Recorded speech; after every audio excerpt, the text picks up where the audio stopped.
afternoon, coolest coast. It is time for Coffee on the Coast. Good afternoon, everyone. Welcome to this episode of Coffee on the Coast. Delighted to welcome back my guest, Tim Gadzinski from Manitowoc Public Library. How are you doing, Tim? I'm doing great. How are you, Tina? I am excellent, and it's because you're here. It's great decisions time, and you've made the decision to come and tell us about the great decisions at the Manitowoc Public Library. That is true. Well, I guess I did make the decision, didn't I? I'm wholly responsible for it. But, even though your morning coffee partner has no awareness that great decisions is even happening, which is, I would have to say, admittedly, a huge blind spot that if you can talk to her about it, I'd appreciate it. But Great Decisions is a phenomenal program that we have at the library. It takes place, this is our 17th consecutive year Oh, that wow. we've been doing this at the library. And it is a global affairs or a global geopolitical lecture presentation that always has a question and answer period after every lecture. And it covers an array of topics. The first night was actually 2 days ago. Monday the 5th was the first night, and it was Pablo Terrell from Beloit College, and he was talking about climate technology. And it wasn't so much about climate change because, you know, the these aren't political discussions. They're informational. And I say that knowing that the world is a very politicized place. I mean, you can't even, if you pick the wrong brand of light beer to drink, you're somehow making a political statement. Or if you like or don't like Barbie, the movie, for example, you're somehow making a political statement. I think that's a little overwrought.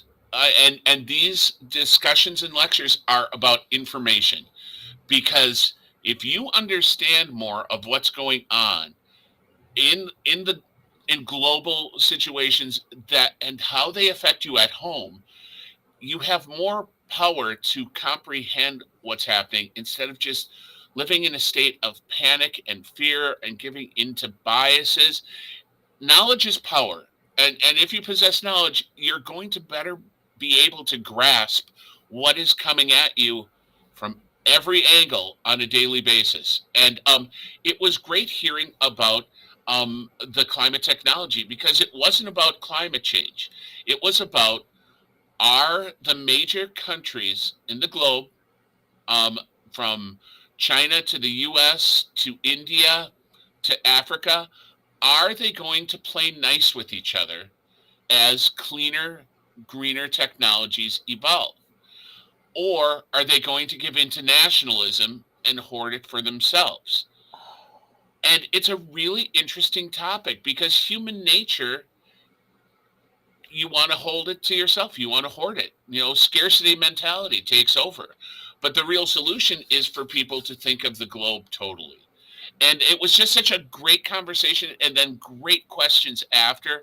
And I hate to keep using the word great when it's right there in the name of the series, and it's right here on my pamphlet as well. But it really is a wonderful thing. It's 8 weeks of master classes presented by people that are experts on the topic, free of charge. And you show up at the library, or if you can't make it to the library, we present it in a hybrid format. And I don't, I'm sure you remember, it started during COVID because there was talk about letting the program just go away while the pandemic was going on. And I was like, no, that will not happen. I will not allow that.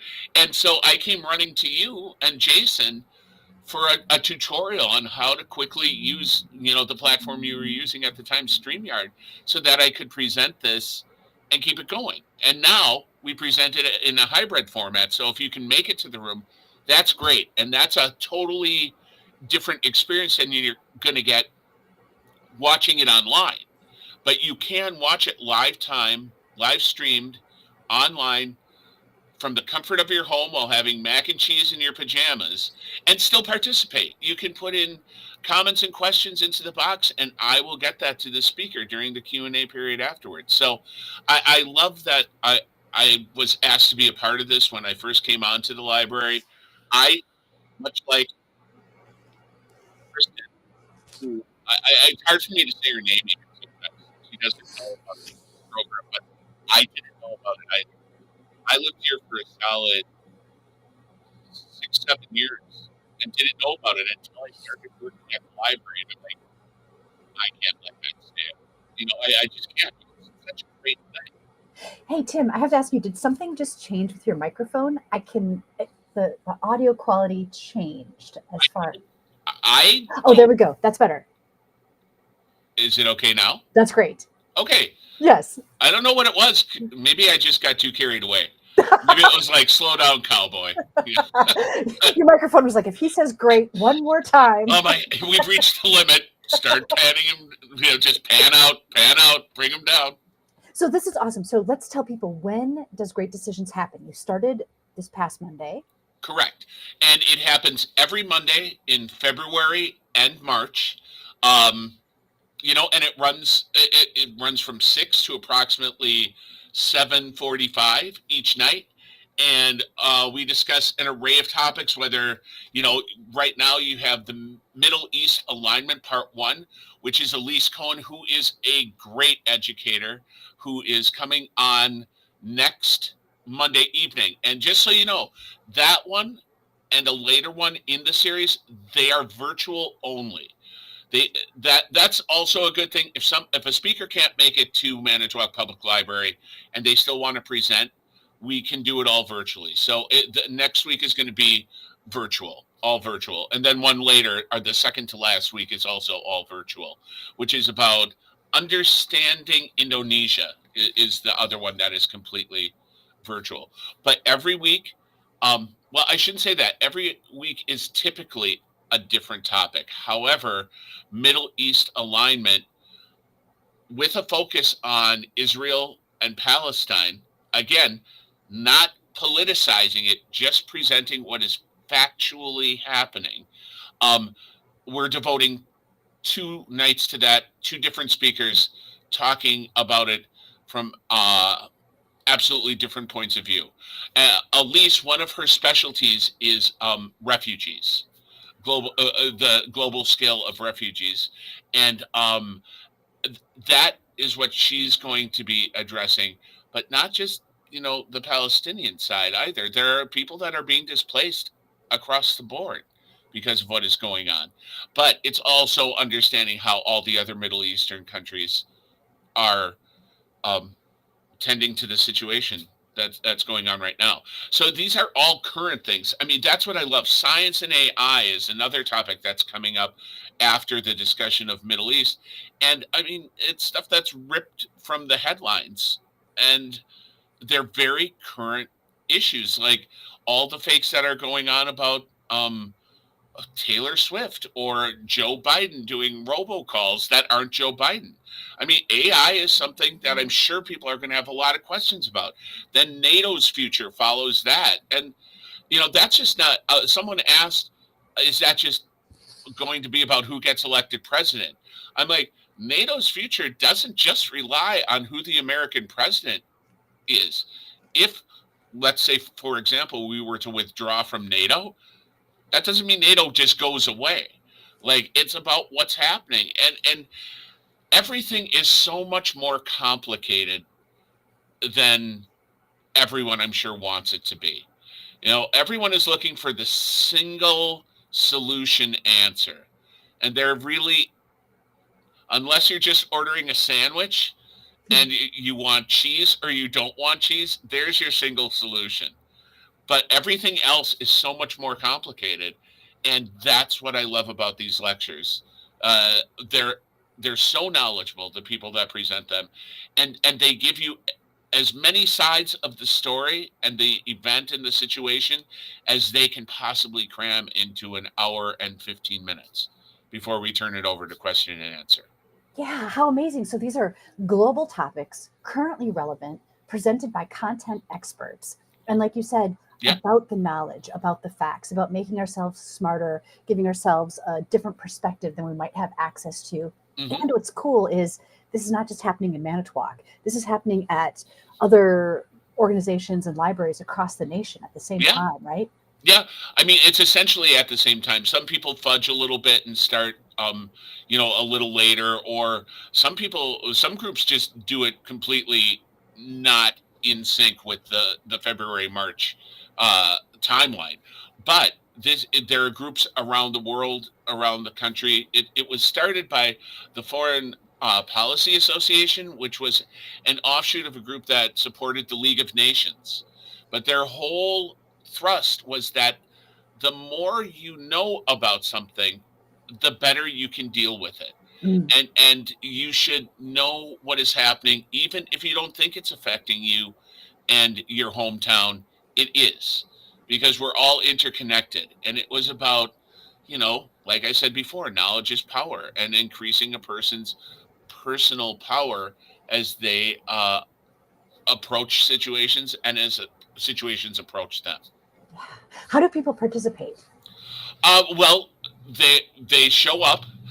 They So show up. no registration required? There's no registration required. The the room is completely open. Like during when we were first coming out of COVID, we had to put a certain number of people on the room, and then we did have reservations, but that's gone now. You just show up. We have coffee and tea available, and it's also a social event. I would say, because we had nearly 100 people in room for the first lecture, and we had over 100 people following online. So, and participating, at 6, I try and start at 6 sharp, just because there's so much information that I want the speakers not to have to cut what they're doing short. But then the speaker gives their presentation. There's a PowerPoint that goes along with it. And with the hybrid format, I run the PowerPoint online by following the PowerPoint that's going on in the room. So the viewer at home is getting this, essentially this an identical experience, and then it opens up to questions and comments from those who have watched the lecture. And there are people, Phil Donahueing around the room with a microphone, so that you can be heard. Or if it's online, I to use a microphone, but I read their comments to the presenter, and it goes from there. And then at 7:45 or so, I have to start kicking people up. Hmm. And So, I tell them, you don't have to go home, but you can't stay at the library. how do people find the online link? The online link, the easiest way is just head to our website, which is manitowoclibrary.org. It is the first banner that appears when you click over to our website, and click on that banner, and you'll be directed to the landing page for Great Decisions. It gives you every speaker. It gives you a little more fleshed out information about the topic for the week. It also has links to the Foreign Policy Association if you want to check them out more. There are companion publications, sort of like it's a larger trade paperback sort of thing that you can purchase at the library for $15. We have, I think, about 10 left at the front desk, and that gives you an even greater depth of information on the topic that's going to be discussed. And but yeah, head to manitowoclibrary.org, click on that banner, and you can find out everything you need to know about the Great Decisions lecture series. Awesome. And it is already underway. And if I pull this graphic back up, it looks That's like the there cover of is. the catalog. Okay. That's a companion piece right there. And so then are those listed? Are those the topics that are all being covered? They are, except for one. We had to get rid of one because it's only an 8-week lecture series, and people at this point are kind of, they're ready to go through March, but they don't want it to go further. They people enjoy the 8 weeks. We did get rid of one topic, which was pandemic preparedness, and I was quite honestly, I was part of that decision making process. And when we knew that we wanted to spend more time on Middle East alignment, um, we're like, well, then we have to get rid of one. And to me, pandemic preparedness just jumped out, because I think it doesn't matter what side of the argument you're on, whether you think it was too extreme, whether you think masks are necessary, whether you get a booster shot, whether you don't get a booster shot. I think there's a little bit of pandemic fatigue. Hmm. I can That see that that. is still holding on, and I would rather pack the room with people that want to know something about a global situation that is unfolding in front of our eyes on the news every single night than people going, if I hear about the pandemic one more time, I'm just going to have to punch a pillow till my hand explodes, and Yeah, it's it's like, almost too soon. Like we just need to give ourselves a little bit of a respite before we revisit that. exactly. I just thought we needed a little breathing space, and not that I think we should go, oh, good times are here again, and we can just, all run around and walk up to strangers and kiss anyone we want to. I'm a pepper, he's a pepper. Would you like to be a pepper too? But it just popped out as the one that should be on the chopping block since we were going to do a two-parter. So I'm super intrigued by the one that says High Seas Treaty. Yeah, High Seas Treaty is interesting, and the speaker on that is great. Elizabeth Wheat, she's at UWGB. She well, not only is she extremely knowledgeable, she is a huge fan of boy bands.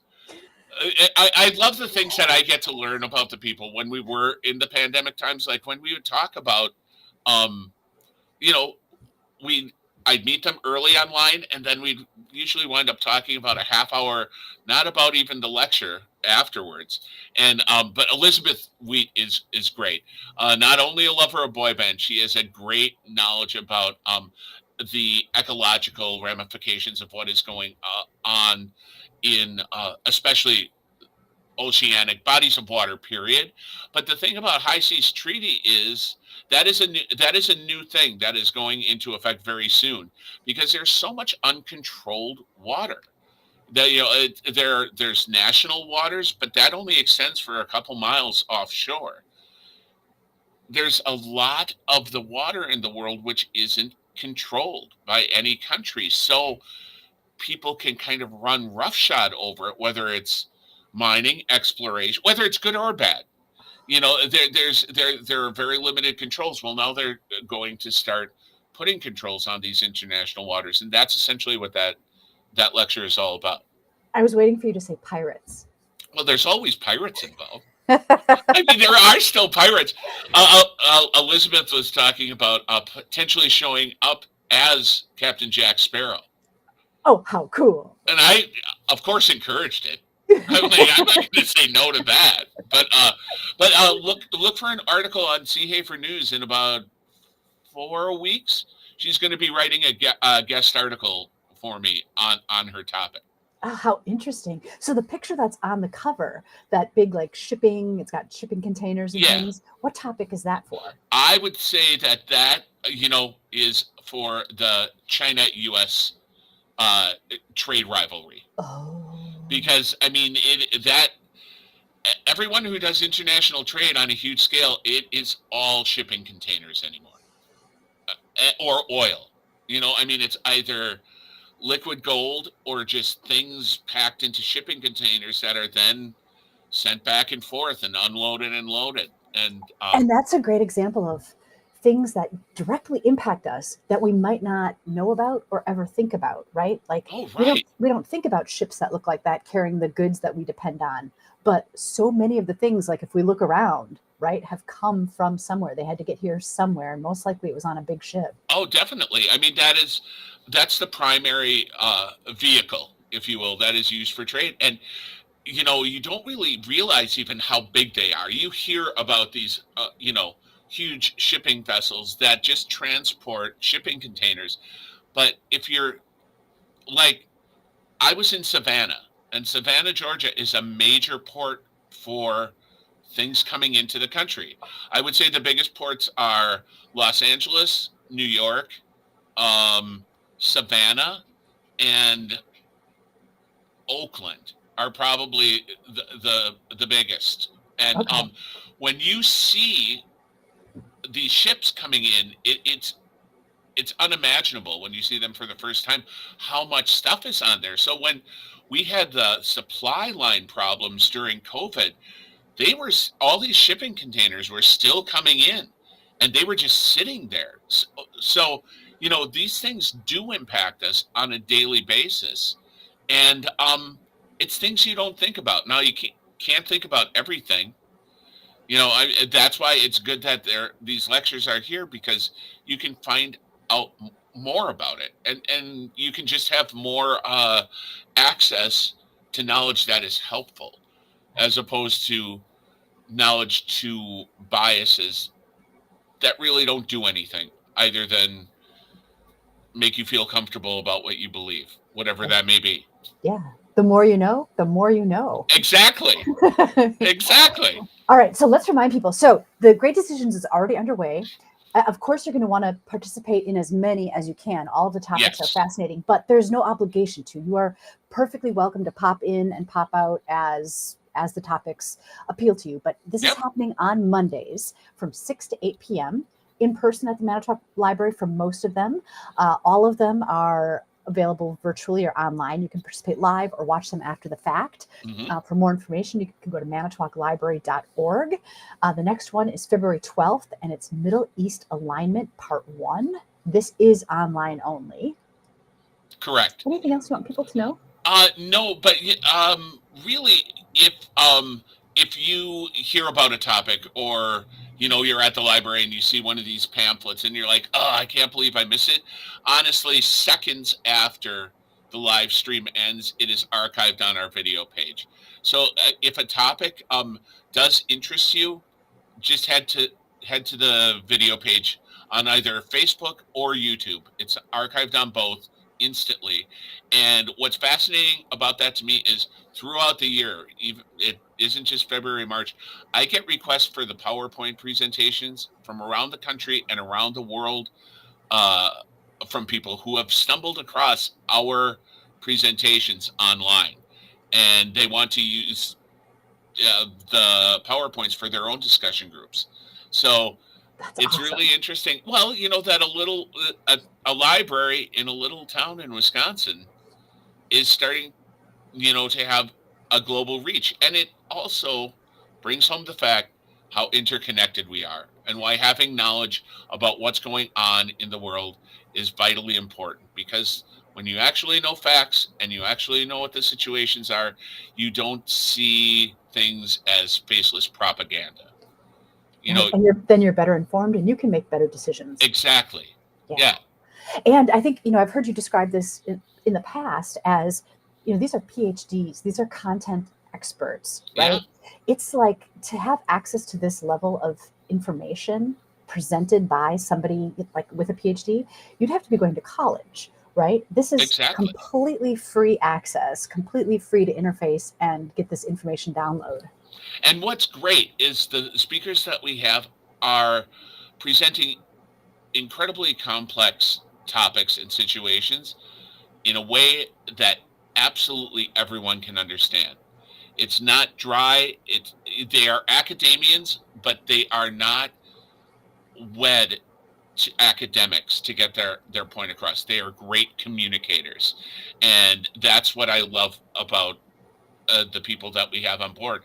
Uh, Someone who's presented in the past, Heinz Klug, who isn't on this year just because the topic didn't fit, he wrote the South African Constitution, and he's been at the library several times.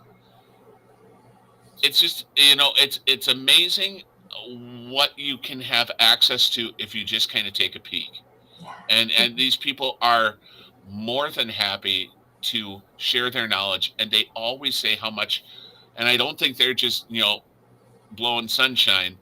They love coming to the library here because they say our audiences are always larger than other places they do, and that the audience here also asks the best questions. Pablo Terrell, he emailed me the next day, and he was saying about his drive back to Beloit that night, how it went so fast because he was just thinking about the questions that people had asked. And you know, it doesn't seem like your traditional Monday night out, but it not only is it a knowledge fest, it's also just very entertaining, and it's fun. I love it. It's fun. Sometimes it's a little scary, when you're talking about, nuclear weapons and stuff. But, most of the time it's the presenters that we have are they're just great at presenting. They're just great at what they do. And it's a great time. And it's great decisions. Are the ones from last year still available online to watch? Yeah. Oh, cool. I mean, ever since we've been recording, because the recordings were really pretty bad. I mean, at the beginning, I think it was my cell phone, when I started recording, because I just thought, well, shouldn't people have access to it? But once we hit the stride during the pandemic and a couple of years before, I mean, now we've got it down to a science, but I think you can easily watch at least the past 5 years. Oh, fantastic. Yeah. So if you feel like you don't know what we're talking about or what you'd be getting yourself into, just look at some of the broadcasts from last year and you'll get a great idea. And I think you'll definitely want to participate in these knowledge fests. Yeah, definitely. And if you watch the last week, you can see your partner in crime from Book Banter. Therese is the person who is running around with the microphone. So, so cool. So Therese is there too. But no, it really is a wonderful thing. And everyone who can should take advantage of it, whether it's coming to the library or watching it from home. Yeah, absolutely. Tim, thank you so much for taking the time to bring this great topic to our attention. We're talking great decisions happening at Manitowoc Public Library. For more information, go to manitowoclibrary.org.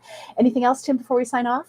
No, just I hope to see you Monday nights, February and March. I mean, I hope to see you all the time, especially on Monday nights. So, are you there each night, right? Oh, yeah. Yeah, I'm there every night. I'm the person who will be, if you're watching from home, I'm the person who will be getting your comments and questions to the speaker. So in case you needed one more reason to participate, Tim. Yeah, because nobody ever sees me. I'm not around at all. My guest today, Tim Gadzinski, Manitowoc Public Library. Thank you so much for watching this episode of Coffee on the Coast. Take care, everyone. Thanks, Tina.